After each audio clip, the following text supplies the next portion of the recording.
小朋友，哨牙兼缺牙點算好？當然係盡早介入做矯正，效果最理想。點解要早？年幼期正係顎骨發育嘅黃金期，肌功能矯正唔係硬拉牙齒，而係溫和引導上下顎骨健康生長。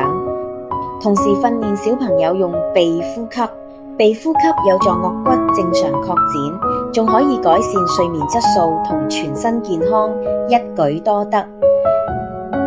缺牙點處理？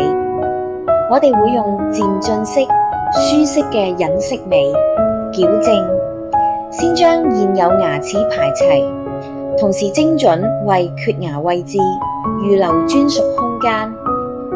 之後只需喺固定維持器上加一隻仿真假牙，唔使磨蝕兩邊好牙，美觀自然。當小朋友踏入青春期，牙齒整齊，缺牙位填補好，加上鼻呼吸習慣已成自然，唔單止笑容燦爛，身體發展都更健康，自信成長。